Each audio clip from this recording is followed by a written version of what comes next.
4월 둘째 주 가정예배에 대해서 함께 말씀 나누겠습니다. 오늘은 부활의 의미에 대해서 나눕니다.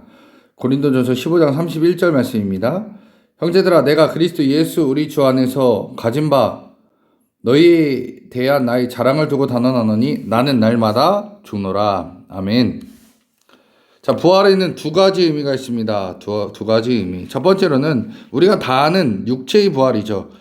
즉 영원히 썩지 않을 육체를 갖고 천국에서의 살아가는 삶, 심판 후죠. 이거는 우리가 죽고 나중에 예수님께서 재림하신 다음에 그 다음에 우리가 천국에서의 삶이 시작되는 육체의 부활이 있고, 두 번째 영적 부활이 있습니다.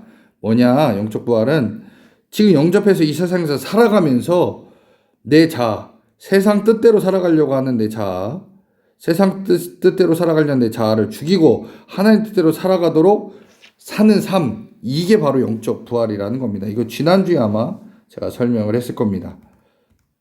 자, 고린도전서 15장 20절에 보니까 이런 말씀이 있어요. 그러나 이제 그리스도께서 죽은 자 가운데서 다시 살아나사 잠자는 자들의 첫 열매가 되셨도다. 이 첫 열매의 개념 엄청 중요합니다. 대표성의 원리인데요. 이 너무 중요한 말씀입니다. 출애굽기 23장 19절에 보니까 너의 열매, 네가 토지에서 거둔 열매 중 가장 좋은 것을 가져다가 너희 여호와의 전에 드릴지니라 라고 얘기합니다. 처음 거둔 거예요. 처음.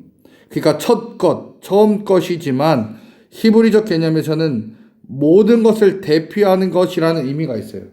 처음 것은 순서상으로 1번이 아닙니다. 그러니까 모든 것을 대표하는 이라는 의미가 있어요. 자, 그래서 맥추절은 한 해 농사를 드린 것 중에 가장 처음 난 것을 하나님께 드리는 절기예요.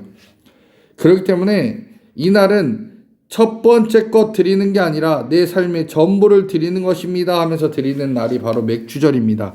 그러니까 우리가 보리를 거둔 다음에 드리는 예배다라고 보시면 안 된다는 거예요. 그런 개념이 아니라, 그래서 내 일부를 드립니다가 아니라 나의 전부를 드립니다라는 개념으로 드리는 절기가 맥추절입니다.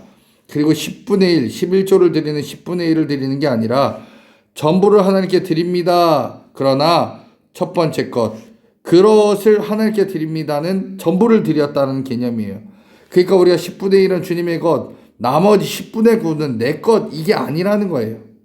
모두 다 하나님의 것입니다 라고 고백하고 하나님께 드리는 게 바로 대표성의 원리입니다. 성경에 나오는 개념이에요. 그래서 애굽의 장자를 죽였죠. 이게 첫째예요. 그러나 그럼 장자만 죽였다? 이런 의미가 아니에요. 전부 다 죽였다. 전부 다 심판했다라는 의미입니다. 자, 그래서 로마서 6장 5절에 보니까 만일 우리가 그의 죽으심과 같은 모양으로 연합한 자가 되었으면 또한 그의 부활과 같은 모양으로 연합한 자도 되리라 라고 말씀하고 있습니다. 자, 그리스도께서 교회의 머리시죠. 그분이 부활의 첫 열매가 되셨습니다. 그러면 이 머리에 붙어있는 우리도 그와 연합하여 부활하게 된다라는 개념이라는 겁니다. 자, 그래서 성경에 자주 나오는 이 대표성의 원리를 여러분 분명히 아셔야 돼요. 10분의 1이 아닙니다. 첫 번째가 아니에요. 오늘 이 말씀은 대표입니다. 모든 것의 첫 번째지만 전부 이거라는 거예요. 로마서 5장에 보니까 한 사람, 이 누구예요? 아담으로 말미암아 죄가 세상에 들어왔죠. 얘도 대표성을 갖고 있는 거예요. 아담 한 사람이 죄를 졌지만 모두 죄를 졌다라고 여기시는 거예요.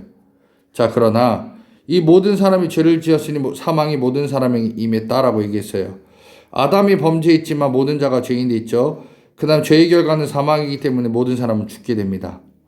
자, 율법이 있기 전에는 죄가 얼마나 큰지 몰랐습니다. 그러나 율법을 알려주신 다음에 우리 죄가 너무 크다. 그 다음에 율법에 이르지 우리는 못한다라는 것. 그래서 우리는 그 정도로 타락한 존재다라는 것을 하나님께서 알려주셨다라는 겁니다. 자, 아담은 오실자의 모형이죠. 근데 둘째 아담이 오셔야 됐는데 이 둘째 아담은 예수님입니다. 예수님이 아담의 모습, 즉 인간의 모습으로 오셔야 된 이유는 바로 그겁니다. 인간의 모습으로 오셔야 바로 첫째 아담에게 왔던 사망을 해결할 수 있다라는 겁니다. 첫째 아담으로 모든 인류는 죄인이 되었으나 둘째 아담 예수님으로 말미암아 모든 인류는 은혜를 받게 되었다. 이 대표성의 원리예요. 그렇기 때문에 여러분 이 개념을 잘 알고 계셔야 된다는 겁니다. 고린도전서 15장 21절 22절에 보니까 사망이 한 사람, 사망이 아담으로 말미암아 왔어요. 그래서 죽은 자의 부활도 한 사람 예수님 때문에 왔다라는 겁니다. 그래서 아담 안에 모든 사람이 죽었지만 그리스도 예수 안에서 모든 사람이 부활의 삶을 얻는다라는 겁니다. 이건 아까 제가 얘기한 건 육적으로 또 영적으로 두 번의 부활의 삶을 얻는다라는 겁니다. 요 개념, 대표성의 개념 잘 알고 계셔야 된다는 거예요. 자, 형제들아, 내가 그리스도 예수 우리 주 안에서 가진 바 너희에 대한 나의 자랑을 동원하노니 나는 날마다 죽노라. 여기 사도 바울이 나는 날마다 죽노라라고 말한 것은 예수님의 죽음을 내 몸에 짊어지겠다라는 의미입니다. 자, 나는 날마다 죽노라. 내 안에 예수의 죽음을 짊어집니다라는 거죠. 즉 사도 바울은 미래의 부활, 앞으로 오실 그 육적인 부활도 기대하지만 그러나 날마다 내가 죽음을 경험하면서 세상을 향해서 나아가는 나의 자아를 죽이고 예수님으로 다시 태어난 자신을 경험하는 것을 얘기하고 있는 겁니다. 즉 오늘 내가 살아가면서 하나님 뜻이 아니라 내 뜻대로 살아가는 나를 죽이는 거예요. 그리고 새롭게 태어난 나로 살아가는 것, 그것을 부활이라고 얘기하는 겁니다. 오늘 여러분들에게 알려드린 이 두 가지 개념, 영적인 부활, 육적인 부활, 그 다음에 대표성의 개념 여러분 잘 알고 계시고, 하나님 이전에 나는 첫째 아담으로 말미암아 난 죽어야 될 영혼이었지만 그러나 둘째 아담 예수님으로 말미암아 이제는 구원받을 영원히 살아야 될 나, 그 다음에 이 땅에서 새로워질 나를 주님 만들어 주시옵소서 기도하고 고백하시면서 새롭게 변화되는 믿음의 성도들 되시기를 주님의 이름으로 간절히 축원합니다.